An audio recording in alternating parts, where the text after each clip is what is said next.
Hello, good evening. Welcome to North West Tonight with Kelly Foran. Our top story. Former Liverpool captain Jordan Henderson and Everton players joined fans at Anfield laying flowers in tribute to Diogo Jota. The sadness, it's palpable. When I first came up, it choked me. It's just there in the air and people crying everywhere. Tributes continue to pour in for the Liverpool player who was killed in a car crash in Spain. Also tonight. My name's Amy, I'm 28 and I have MS, but I don't look ill. Amy might not look ill, but she is and wants to share her MS journey. A new hope for Morham Football Club with a deal set to be signed at this ground on Monday. Manchester's first Buddhist centre celebrates its 50th year. And high winds have hit the region today, causing disruption to Lytham Festival. Join me at the end of the programme. I'll let you know what it's looking like into the weekend.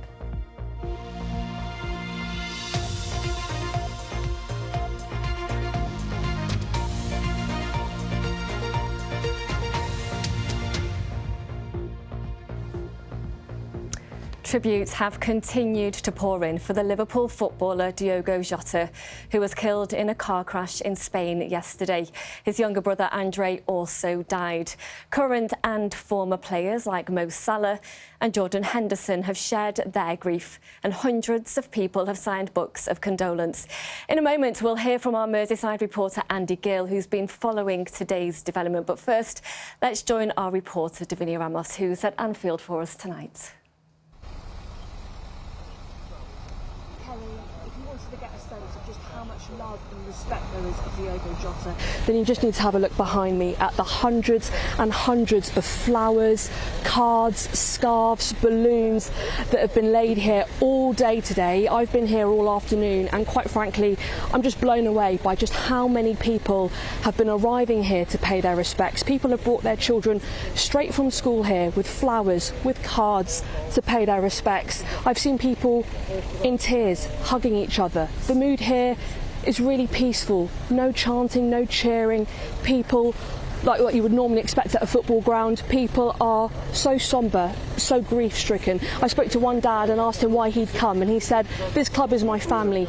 Anfield is my family," and that just sums up, I think, to me, how this community will always stick together no matter how difficult the situation is. Andy Gill has this report. Former Liverpool captain Jordan Henderson appeared to be upset when he laid flowers at Anfield today. His note read, "Rest in peace, my friend, along with your brother. We will miss you." There's been no let-up in the stream of people wanting to come and mourn Diogo Jota, the red carpet of remembrance growing hour by hour, and people keen to respect not just Jota the player, but Jota the family man too. We've came here to pay our tributes to him and his family, because it's a very, very difficult moment for the wife and the kids, and even the mom, losing two sons at once. Millionaire footballer with the world at his feet, but at the end of the day it can be taken so quick, can't it? Doesn't matter who you are. On social media, Jota's fellow striker Mo Salah said, "I'm lost for words. I never thought there would be something that would frighten me of going back to Liverpool after the break. Teammates come and go, but not like this. It's going to be extremely difficult to accept that Diogo won't be there when we get back." In the brothers' home country of Portugal, people applauded as their bodies were taken into a chapel for a wake today. The most senior Catholic in England, himself a lifelong Red, says this loss will be felt beyond the club. It's the family of Liverpool. It's the city and the people that take these things to heart. And I'm not surprised you're talking about displays of flowers and expressions of shock and condolence. It'll focus on the football club, but it'll be wider than that as well. The FA are going to talk to Liverpool and Crystal Palace about possible tributes to Diogo Jota and his brother at next month's Community Shield match at Wembley. There'll be no final decisions until Liverpool's views are known. People also queued to sign books of condolence inside the stadium, among them a famous Evertonian. Two clubs being unrivaled in the rivalry around the football, but when something, a tragedy or an injustice happens in the city, the whole the two clubs and the whole city come together. It's very heartbreaking because it's very unreal sense of silence in there. He was the kind of player that every child wants to be, 100%, every single minute he played. I wrote that a superstar was taken far too soon, and God bless his family, because it's such a traumatic, and words can't express truly how you feel. The city's Lord Mayor was very much affected by the atmosphere outside the stadium. You can almost feel the sadness. It's palpable. When I first came up, it choked me. It's just there in the air and people crying everywhere. But it's human. It's very human. Everton's Portuguese players Beto and Yusuf Chamiti, along with former player Ian Snodin, also brought a wreath. Their note said, "Ours is a city united in grief." Andy Gill, BBC North West Tonight, Anfield. A roundup of some of the other news, and two 16-year-old boys have died on a railway line in Cheshire. British Transport Police were called to Poynton railway station at around 10:10 last night. Both boys were pronounced dead at the scene. The incident isn't being treated as suspicious. Two brothers from Rochdale have appeared at the opening of a trial following a brawl at Manchester Airport last year. The court was shown footage of the events leading up to it, where 20-year-old Mohammed Fazir Azad appears to assault a member of the public. Both men have pleaded not guilty to 4 charges, including actual bodily harm of a police officer. The second night of Lytham Festival, which was set to feature Alanis Morissette, has been cancelled because of bad weather. Organisers say high winds means it's not safe to go ahead. They say ticket holders will receive a full refund. And 3 baby peregrine falcons in Oldham have been named, born in June on the Civic Tower. Oldham Council asked the public to suggest names for the chicks with a connection to the town. The winning entries were Frank, after Oldham Athletics' Frank Rothwell, Kevin, after Rugby League's Kevin Sinfield, and Rags, named for the town's signature rag pudding. The government announced its 10-year health plan yesterday, with a major shift of care out of hospitals and into the community. That's been welcomed by many in the NHS, but the BBC has discovered that another part of that plan to remove money from some hospital trusts will leave part of the North West NHS £542 million poorer, and that's already leading to cuts. Here's our health correspondent, Jill Dummigan. It's stay and play time at the Warrington Health Hub. The kids are loving it, and so are the mums. She loves coming to play groups and sessions. And why do you enjoy it so much? Just like meeting different parents with similar situations, similar backgrounds, and then like the babies getting to know each other. With it being in the town centre, it's an ideal location just to basically come, and even if I'm just popping for some shopping or anything and any of the services are on, it's here. It's going to be a sharp scratch. Upstairs, it's blood tests and medical advice. Downstairs, everything from emotional support to financial guidance. A lot of people's health isn't just doctors, nurses, hospital beds, prescriptions. A lot of it's about education, employment, housing. For example, you may come in for a routine maternity, antenatal appointment, but actually you can access your health visitor, you can access support around early years funding, you can access support around mental health. Hubs like this are exactly what the government wants to see more of, addressing inequalities, keeping people healthier, treating them earlier and closer to home. Support for these health hubs is widespread, but other parts of this plan are trickier. Last week in Blackpool, the Health Secretary announced a £2.2 billion funding pot specifically to tackle health inequalities in deprived areas.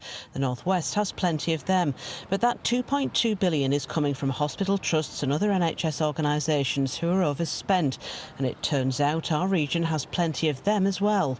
The North West share of this is more than £540 million, over a quarter of the national total. The government now wants this money back within this financial year, but finding that much money that quickly is going to lead to some pretty tough decisions. Here's one of them. This care home was taken over by the Royal Preston Hospital at the end of 2022 to relieve pressure on beds. Last month, it was closed because of a £5 million shortfall. In Cheshire and Merseyside and Greater Manchester, they're looking at reducing IVF to 1 round. And experts say there'll be more of this to come. That might include looking at reducing staff, including doctors and nurses, carrying out fewer operations and even looking at closing some units. What the government would argue is that there is no other option than to do this because it's too expensive to keep treating people in hospitals, but that money will be used for better effect in GP services, in primary care. The government says the Inequalities Fund will support millions of people in parts of England that have historically been left behind. Back at the hub, the people running it say it's already relieving some pressure on other services, but the real benefits will take time. That'll probably be seen over 5 to 10 to 15 years. This is a generational shift. We believe this is the future. We believe this model is exactly how the NHS should be going, and we'd love to see more of this. Jill Dummigan, BBC North West Tonight, Warrington. Now, some more stories happening across the northwest. A Lancashire rescue centre has stopped taking in new animals because of a lack of funds. The charity looks after 200 animals like this one, but says it no longer knows what the future holds. The man who designed some of the most famous Oasis album covers says their tour was the closest kept secret. Brian said he had no idea about it despite working with Noel last year. And Everton are spending £1 million on Goodison Park. They say it will give a new lease of life for the start of the Women's Super League season in September. You can find out more of those stories online or on the BBC News app. But you don't look ill. That's exactly what Amy Thompson from Worsley constantly heard when she was first diagnosed with MS. Over 2,500 people under the age of 35 have it, making it the most common disabling neurological condition among young adults. Amy said she felt alone when she was first diagnosed, so decided to start social media accounts to offer the support that she couldn't find. Amy shared her story with us. My name's Amy, I'm 28 and I have MS, but I don't look ill. I started to experience numbness in my left leg and I ignored it for a few days, as you do. Eventually went to the doctor and he kind of dismissed it a little bit. I said to the doctor, you know, do you think it could be MS? I'm really concerned. I've now got this other symptom. And he said, no, you're far too young to have MS. But it progressively got worse. And then I went to see a neurologist and straight away she said, yeah, you've got MS. My main symptom is fatigue, just feeling absolutely exhausted all the time, no matter how much you sleep. Things like optic neuritis, so that's, you know, eye problems, some numbness and kind of just unusual sensations in limbs. Yeah, it's difficult knowing there's no cure. One of the first things that people said to me after I kind of told them about my diagnosis was, oh, but you know, you don't look ill, you look so well, you know, you're too young to have MS, I don't understand, you know, I thought you'd be in a wheelchair. I was inspired to start But You Don't Look Ill because of my experience of living with an invisible illness. I basically started it because when I was first diagnosed, I could not find anyone that was young that was talking about having MS. So I decided to just try and, I don't know, be that person for someone else. Through sharing my story, I realised that there were so many other young people in the same boat that also were just looking to find other people that they could relate to. So today I'm going to be talking about why I set up the charity MS Together. I just kind of decided one day to start looking into the process of setting up a charity, and at the end of 2022 is when we got the official registration. We now provide lots of different services to people. We focus on people aged 18 to 35 living with MS. What has been amazing through this whole thing is I've just found such an amazing purpose that I really didn't expect. When I first got diagnosed, I was so terrified about it changing my life in a lot of negative ways. And you know, there have been a lot of bumps along the road and it hasn't always been easy. But So many amazing things have come from it. It is quite cheesy, but it probably is, you know, a bit of a superpower, and I am really grateful for it because I now have such a passion for what I do.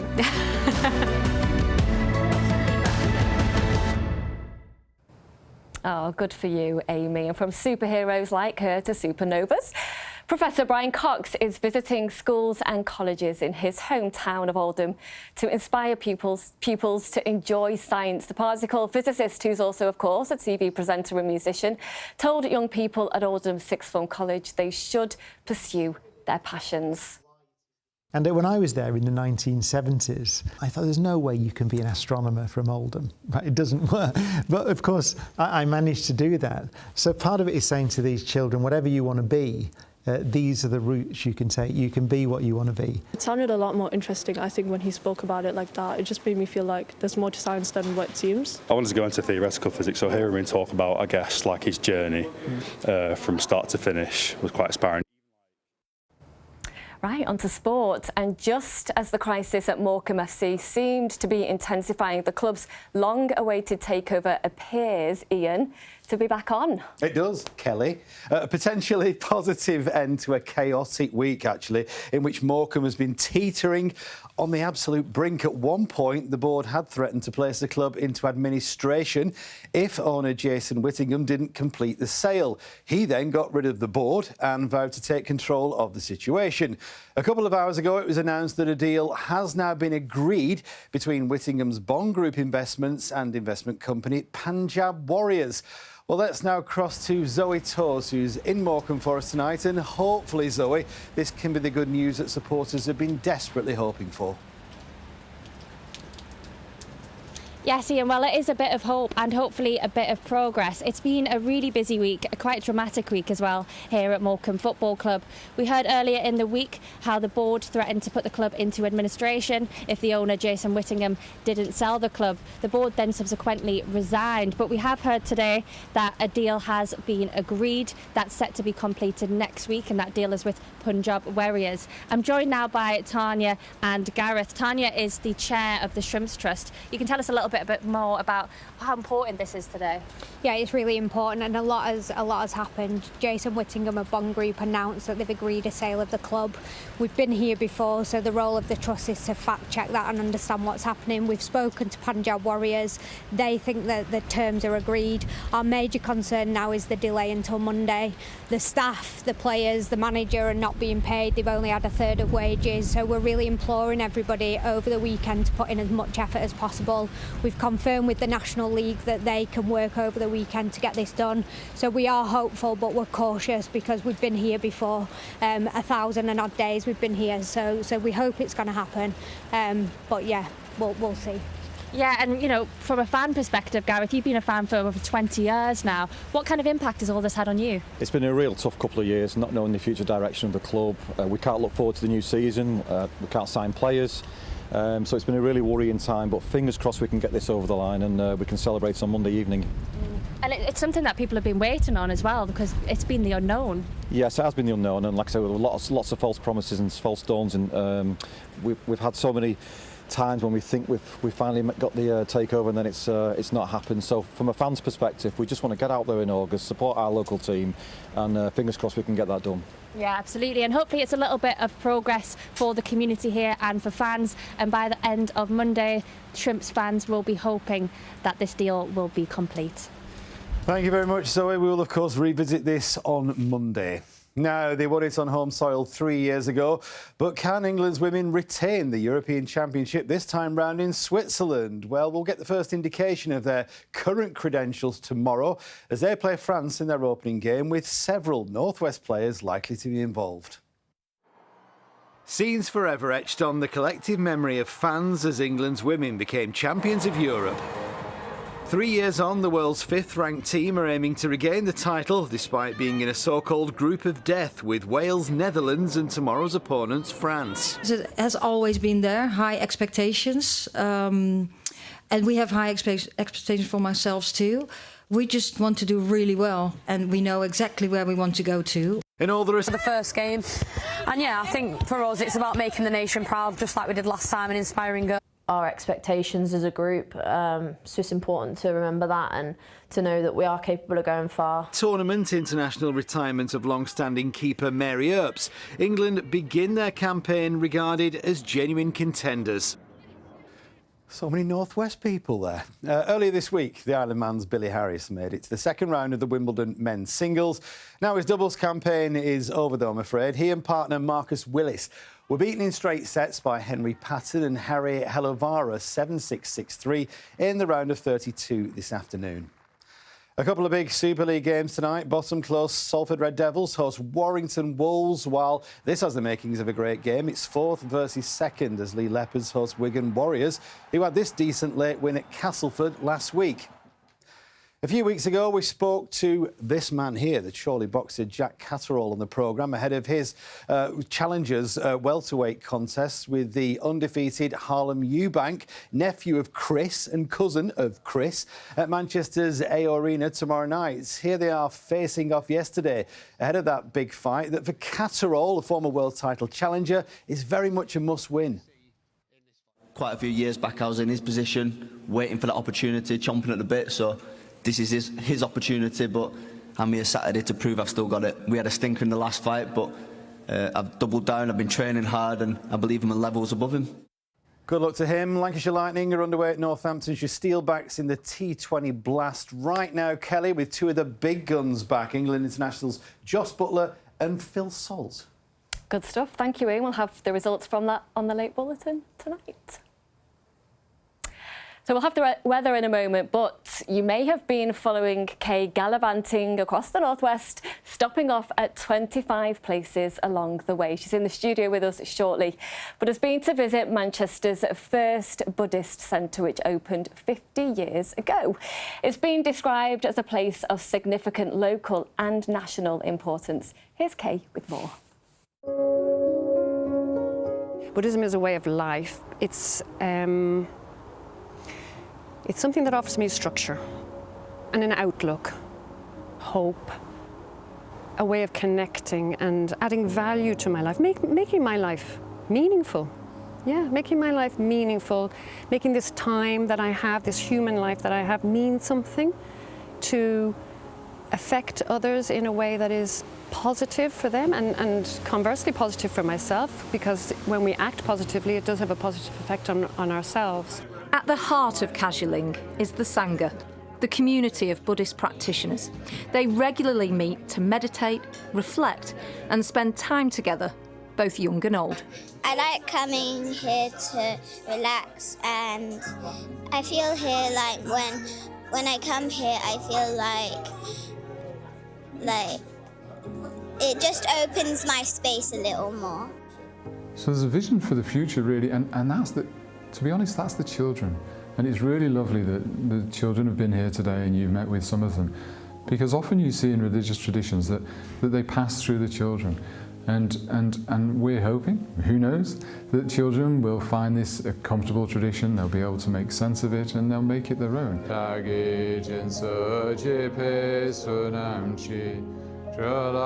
Being in your community, actively in your community and sharing what you've got. So we share our facilities, we share our garden, we have a garden party, we have arts events, music events. So it's about really taking ownership and sharing what we've got and being part of the community. And in its 50th year, Kagyu hopes to expand on a much bigger scale. And we're hoping to find a place where, you know, the calmness and tranquility that you've encountered here, we're hoping to take that to the countryside where people can deepen their own practice and there immerse themselves in the practices and encounter the kind of the qualities of the mind, the depth of the mind, the peace of mind that comes through meditation. Honestly, I have never come away from somewhere feeling so calm and serene, and if you too would like to feel as serene as I did, they've got a special performance of A Midsummer Night's Dream next Wednesday, and on the 19th their garden party, which I hope to get to. Does look very relaxing. They'll need the weather though. They certainly will need the weather, won't they? Good segue. Now, today, weather-wise, what have we had? Well, actually, John and Michael captured a beautiful picture in Preston. We had some spells of sunshine early doors, but cloud increased Lancashire this afternoon with the rain that has arrived across most parts. Thank you for sending your photographs in. So how are we looking for this weekend? Well, it's still going to be breezy right throughout the weekend. Tomorrow we're looking at a scattering of showers. Doesn't mean everyone will see them. And then it will be cooler on Sunday. Now, like I said, we've already seen the rain heaviest across the Isle of Man and Cumbria. Now that continues to sweep away. Isobars still tightly squeezed. Fronts coming in giving us the showers, and then a more northwesterly breeze as we head through into Sunday. So temperatures are actually going to slide away. Still got the rain out and about. The Isle of Man dry now. The rain continues to clear off to the east. Overnight, we're still looking at some outbreaks of rain, heaviest over the hills. A lot of us will become dry. Quite muggy. Very windy. Bear that in mind if you are travelling overnight. We're looking at gusts of 35 to 45 miles per hour. It means it's going to be a windy start to your day tomorrow morning. A lot of cloud out and about. Don't forget Croft. They have got their carnival tomorrow. And I do think this is going to be one of the best places to see it brightening with breaks in the cloud for spells of sunshine. There are showers in the mix, though. Given the strength of the wind, you can't rule out seeing one. Highs tomorrow, still in that milder air of 22 degrees. Head over to Sunday. A lot of cloud out and about to start the day off with. There will be some showers as well. But as we head later on through the afternoon on Sunday, we are going to see it brightening up. Should be some decent spells of sunshine, but like I mentioned, a more northwesterly breeze, so coastal parts feeling cool. Top temperatures coming in at about 17 or 18 degrees. Let's end on a positive. The back end of next week, we're getting the temperatures on the rise once again. That's your forecast. Well, that's good to hear. It's a shame for those going to Lytham Festival tonight, isn't it? Yes, if you remember last year, I was soaking wet through. I do remember. A night in is on the cards. It certainly is. If you are staying in, I'll be back with a late bulletin. Hope to see you then. Take care.